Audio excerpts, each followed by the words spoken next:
Olá, sou o pastor Emanuel, pastor da New Hope Brazilian Baptist Church, e hoje nós vamos conversar sobre como terminar bem. Nós estamos no, na última semana do penúltimo mês de 2023. Nós já estamos aí nas portas do último mês deste ano. E quando nós vamos terminando ciclos, terminando etapas da nossa vida, nós somos como que de uma maneira muito natural levado a fazer reflexões sobre como tem sido a nossa jornada. E eu não sei você, mas eu posso dizer por mim mesmo que existe dentro do meu coração este desejo de terminar bem. Porque nós sabemos que não temos muito controle sobre a forma como começamos. A gente não define a família que vamos nascer, o país que vamos nascer, quem serão os nossos pais, a nossa classe social, não definimos o contexto religioso que vamos nascer. O fato é que nem o nosso nome a gente define, nós não temos muito controle sobre os nossos começos, mas nós somos responsáveis pelo nosso final. E hoje nós vamos conversar sobre isso, como terminar bem.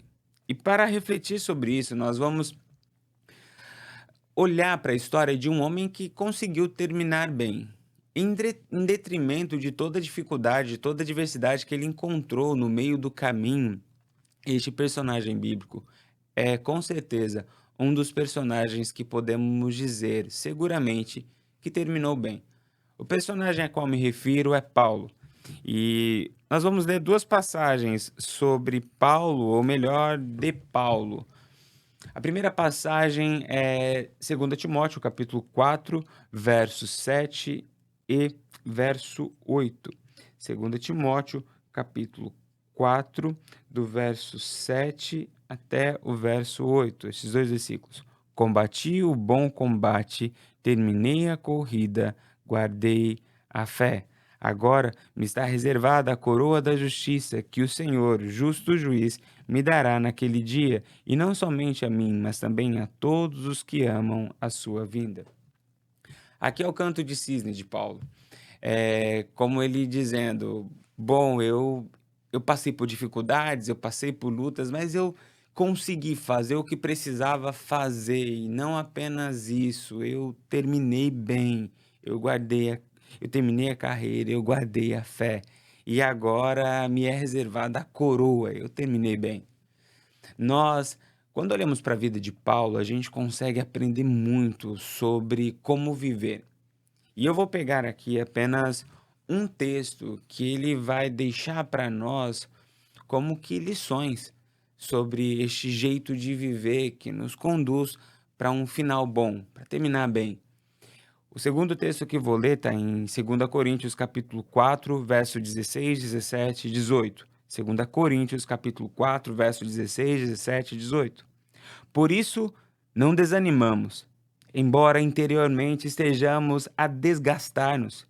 Interiormente estamos sendo renovados dia após dia, pois os nossos sofrimentos leves e momentâneos estão produzindo para nós uma glória eterna que pesa mais do que todos eles. Assim, fixamos os nossos olhos não naquilo que se vê, mas no que não se vê, pois o que se vê é transitório, mas o que não se vê é eterno.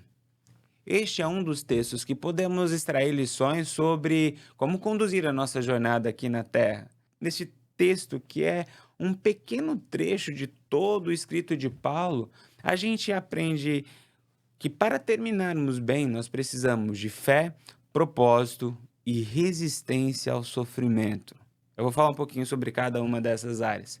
Bom, para terminar bem, nós precisamos de fé. O texto vai deixar isso claro quando Paulo vai dizer: sabe por que eu não me desanimo? Sabe por que eu vou sendo renovado, mesmo que exteriormente eu estou sendo afligido, desgastado, eu estou sofrendo? É porque eu coloco os meus olhos naquilo que não se vê. Eu coloco os meus olhos naquilo que é eterno. Eu coloco os meus olhos no Senhor. Eu tenho fé. A fé é o firme fundamento das coisas que não se veem.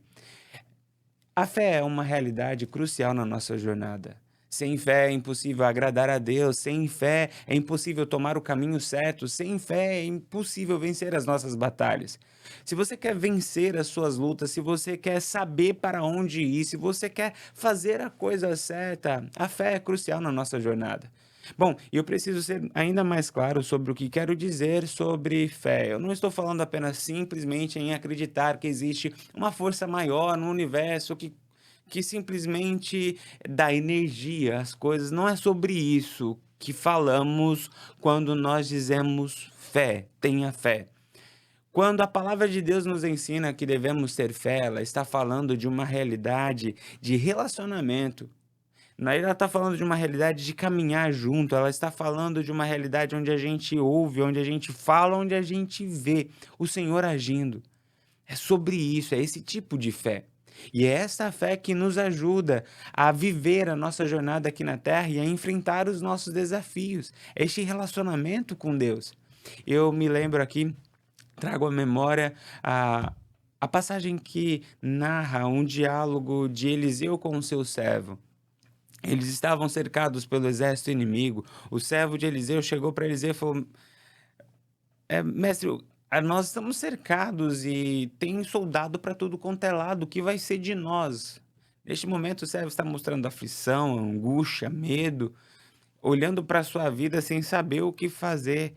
Mas Eliseu estava em paz. Quando a gente lê essa passagem, a gente quase que consegue ver o rosto de Eliseu sereno.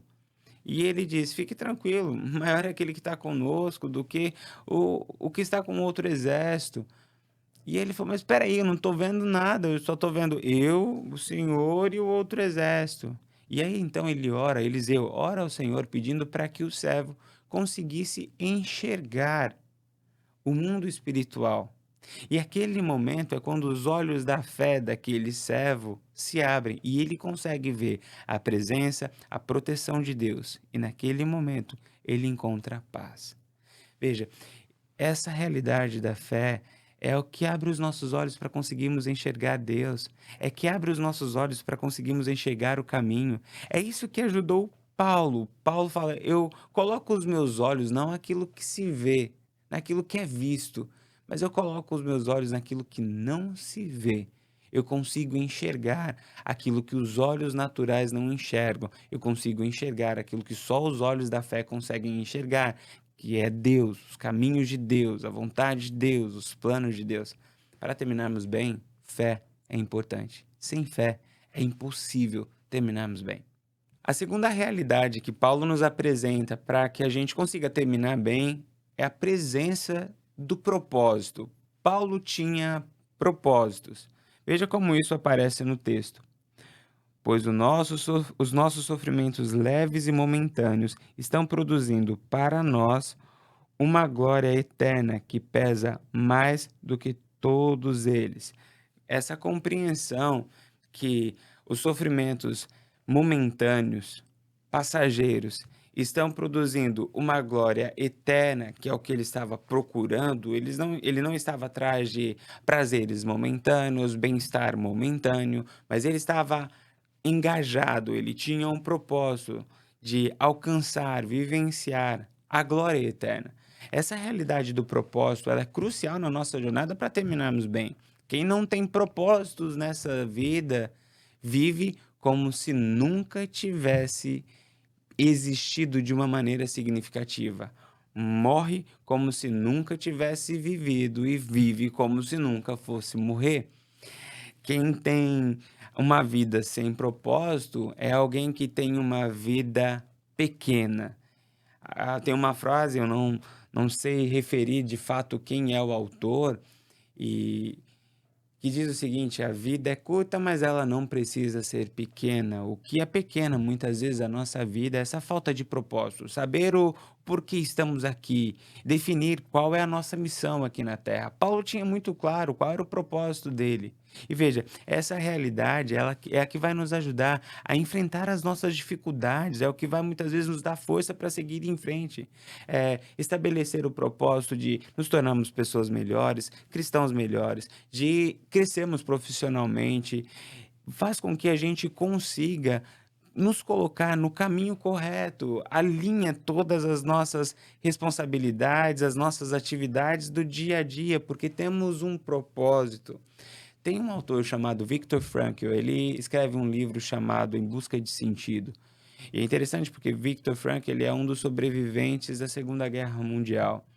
E neste trabalho em específico, Em Busca do Sentido, ele narra uma das experiências que ele teve no campo de concentração e que ele também analisou na perspectiva de psicológica do fenômeno. Ele diz neste livro que ele, enquanto estava no campo de concentração, via muitas pessoas cometendo suicídio. E nesta e neste momento ele se perguntava por que alguns tomavam essa decisão, iam por este caminho e outros não. Outros continuavam enfrentando as dificuldades, continuavam passando por todo aquele processo de dor, de sofrimento, de abusos e continuavam lutando pela vida. E a única resposta que ele encontrou foi que aqueles que decidiam viver eram aqueles que eram tomados por um senso de propósito, de sentido de vida. Ele diz que, parafraseando Nietzsche, que aqueles que sabem o porquê viver estão dispostos a suportar todo o como viver, estão dispostos a suportar as dores da vida, porque tem propósito. E ele diz que aqueles que continuavam lutando para viver, lutando pela vida, eram aqueles que diziam para si e para os outros: eu preciso sobreviver a isto, porque eu tenho uma família, eu preciso sobreviver a isto para contar essa história, para que essa história não se repita mais, eu preciso sobreviver a isso, para que eu seja uma inspiração para outras pessoas. Enfim, esses inúmeros motivos davam a essas pessoas o propósito para seguir a sua jornada. Qual é o seu propósito? Qual é o seu propósito de vida? No seu casamento, na sua fé, na educação dos seus filhos, na sua vida profissional, para terminarmos bem, ter a clareza sobre a nossa missão, sobre o nosso propósito, sobre o lugar onde nós queremos chegar, sobre o lugar para onde Deus está nos chamando, e isso faz com que a nossa vida não seja desperdiçada, para que a nossa vida não seja gasta em redes sociais horas e horas e horas, em hobbies, sem desacerbados, sem controle, em um ócio impensado. O propósito canaliza as nossas energias, o nosso foco e nos orienta na nossa jornada. Paulo tinha fé, Paulo tinha propósito e Paulo tinha, terceiro elemento, resistência a sofrimento, resistência à dor. Bom, esta é uma parte da nossa jornada que é um tanto quanto desafiadora. Nós gostaríamos de passar por este mundo sem sofrer. Isso é um impulso natural, nós corremos na direção oposta do sofrimento. Isso é um senso de autopreservação que temos em nós. Mas o crescimento dói, o alcançar objetivos dói, o, o conquistar dói, o lutar para vencer dói. E o que Paulo está dizendo para nós aqui é: eu enfrento sofrimentos momentâneos, porque eu estou aguardando uma glória eterna. Essa disposição para enfrentar a dor momentânea para alcançar um bem maior é o que faz com que a gente consiga terminar bem. Se vivemos essa vida de analgésicos, eu comecei a ter um problema no meu casamento, eu simplesmente rasgo, jogo fora e arrumo um outro. Eu comecei a ter um problema na minha igreja, eu simplesmente rasgo, jogo fora e arrumo outro. Comecei a ter um problema no meu trabalho, eu simplesmente rasgo, jogo fora e arrumo outro. E assim vamos numa cultura de descartáveis. Este é um tipo de vida que é um desperdício. A resistência à dor eu tenho um problema, eu vou lá, eu vou conversar, vai doer, eu vou chorar, eu vou pedir perdão, mas eu vou arrumar. Eu tô tendo essa dificuldade no meu trabalho, não tô conseguindo, sabe, desenvolver, eu vou sair, não, não, eu vou ir atrás de uma melhora, eu vou correr, eu vou lutar. Na minha fé, na minha jornada comunitária com a igreja, eu tô tendo dificuldades, o que eu preciso fazer para crescer, para servir, para melhorar, para aperfeiçoar os relacionamentos, para ser como que, igual o texto diz, ferro afiando ferro, para ser aperfeiçoado e para ajudar o outro a aperfeiçoar. Eu estou disposto a sofrer pelo crescimento, eu estou disposto a sofrer para um bem maior.